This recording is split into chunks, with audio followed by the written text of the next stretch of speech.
Korean experimental music, electronic music, and music from the 70s and 80s and 80s and 90s. These music genres might be less popular or rather less known to the average K-pop music listener.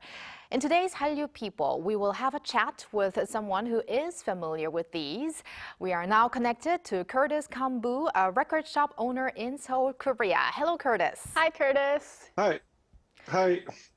All right, Thanks Curtis. for having me. Thank you for joining us on the show. Now, first off, your record shop, Mosaic Soul, has been running for 5 years now, if I'm correct, since 2020, and Mosaic West since 2023.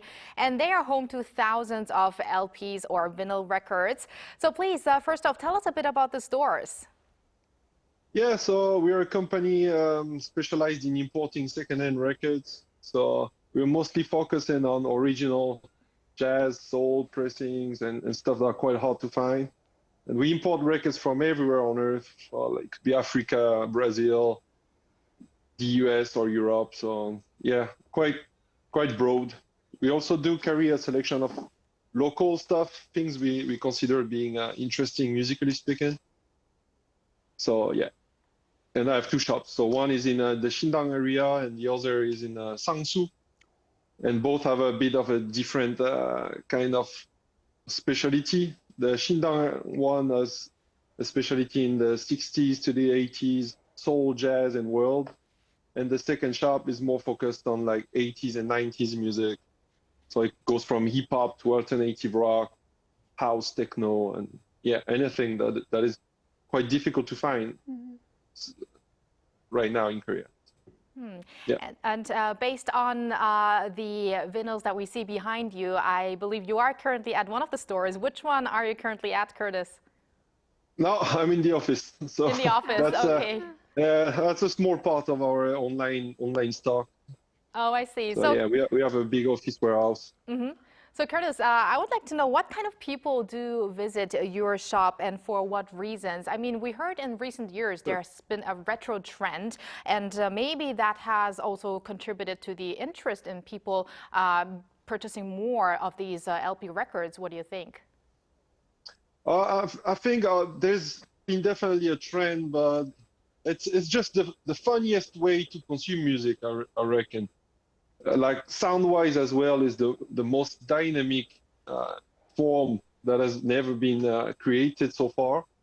And yeah, we believe it's the best way to listen to music. And it's also really fun to dig through the crates and try to find stuff you've never heard and try to look for music that are a bit out of the algorithm you would get from like the platforms everybody uses every day. So like YouTube or like Apple Music, Spotify, etc. So it's just, I think the experience is fun and people enjoy doing this. So we get a lot of music heads, people that are really serious about their music consumption, DJs, and just people that are tired of like just being recommended all the time and just want to look for stuff themselves and try to experience and make their own opinion out of that music.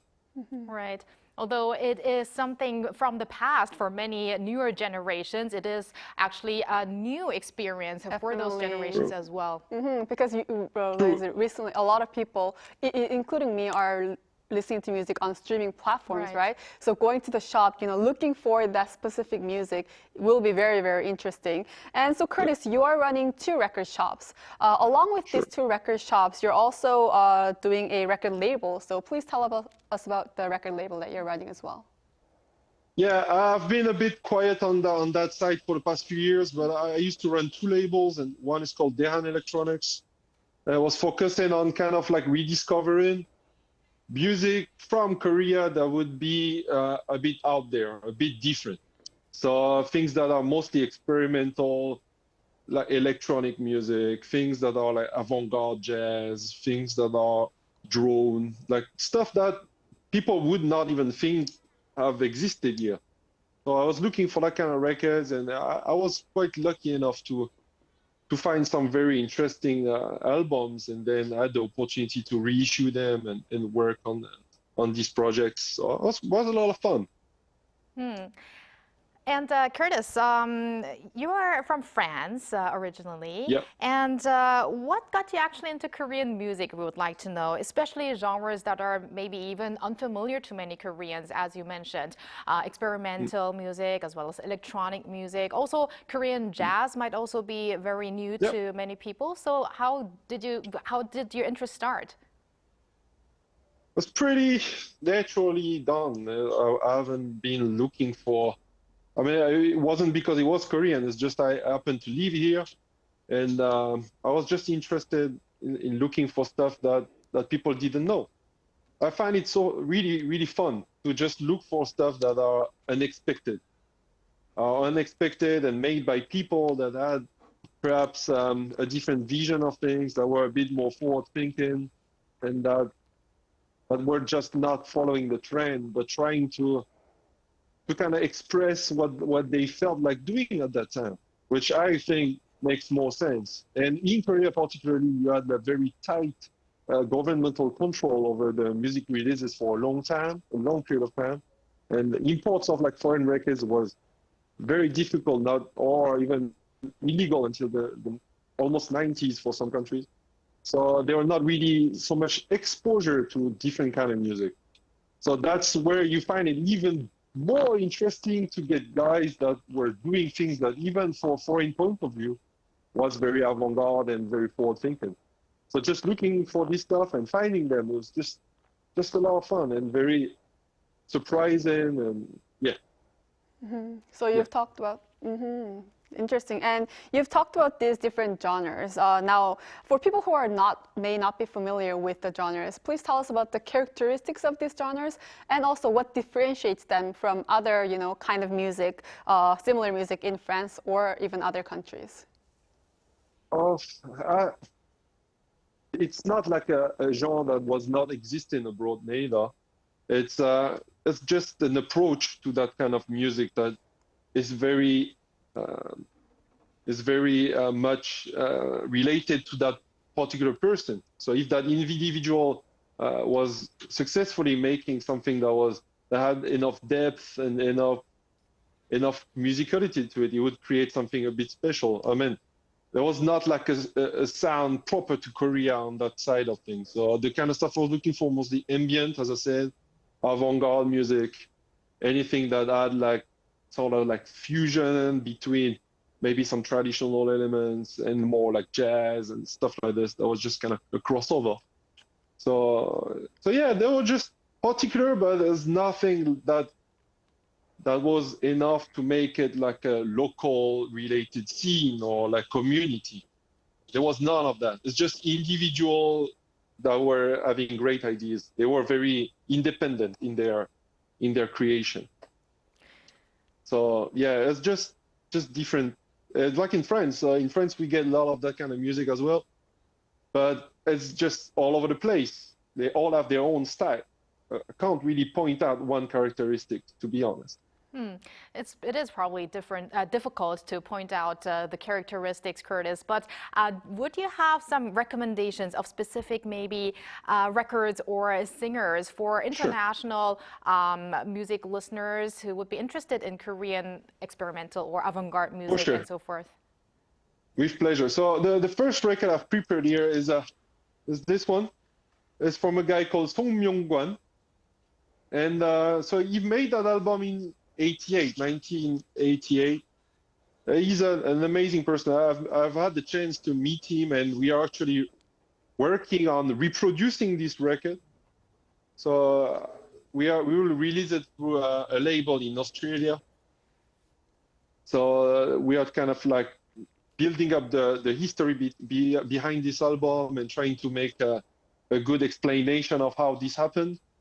It's very reminiscent of artists that were on labels such as ECM, the German contemporary jazz label. It's acoustic, experimental fusion. It's very close to ambient also. Has a lot of different influences. Like if I had to quote like a foreign artist, I would probably say Colin Walcott, which was also an excellent guitarist from the 70s, 80s. And so that guy's creation is just insane. It's very, very deep and very meditative. It's a very interesting listen, and it's hard to find as a record as well. So that's why we're working on reproducing it through that label to have it like available worldwide, and it will be on all platforms finally, like Spotify or whatever. So yeah, we're working on making this available again. So Curtis, are there also any singers or bands that you wish would be better known to the world, that it's difficult to find them online or through the usual music streaming platforms that we listen to? Better known, well, better known. I mean, everybody knows this. If they're better known, then it's probably already on Spotify or anywhere. I'm a big fan of Shin Jung-hyun because I've always been into the 70s side sound as well. So I'm a big collector of that stuff. Everybody knows it. So I mean, if you're Shin Jung-hyun was probably the only person with later on, like Sanulin started as well, that had the opportunity to build up like albums that were fully crafted from the first track to the last one, and that were not kind of a mix match of different composers, different writers, and yeah, so they were probably the only two artists amongst a few others that are lesser known, but that conversation could go on for a few hours. Mm-hmm. But yeah, otherwise, in that period of time from the 60s to the 90s, really it's that kind of stuff I would like to introduce, because the rest, it's you can find it, So the second album I wanted to introduce is a guy I'm actually looking for. So if anybody that made music in the 80s with the name Moon Sun Project, I'm looking for that person, because it's an amazing ambient album, and I've been looking for the producer for years. Impossible to find the person. So if anybody that looks at this show is aware of who made that music, please contact us, because it's one of my favorite Korean records from the 80s. It's also more oriented towards ambient fusion. It's a very interesting record. It's called Natural Music. It's one of the first kind of meditative piece out of Korea. Meditative music sounds also very interesting. Yeah. Let's see if anyone related will be watching our show. I know, hopefully. And that would be great. Yes, and I'll definitely listen to some of your recommendations that you've made. And now, is there any other music that you'd like to work on in the future, or any other plans that you have outside of music, this year or maybe beyond? Yeah, I mean, working on so for we the shop, we will just keep on putting like some interesting music out and try to have people be able to have an exposure to difficult music to find. And yeah, so on that side, that would be like this. And I'm also working closely with Park Ji-ha, which is, I think, is an amazing contemporary artist. It's more oriented toward like contemporary, minimal, neoclassical. I think she's an amazing talent, and yeah, I'm looking forward to release to help with the release of our new album next month. So, no, in a week, sorry. But it'll be available also in Korea at the end of the month. So that's what I'm looking for right now. Musically speaking, for the label, I'll try what I can do, and if I can find these guys, I'll be keen to get them like a proper worldwide exposure. So yeah, still on the look. All right. Thank you very much, Curtis, for sharing your story with us today. That's all the time we have. But me and Bella, we're probably going to try to make a visit to one of your record shops in the near future. Oh, you should.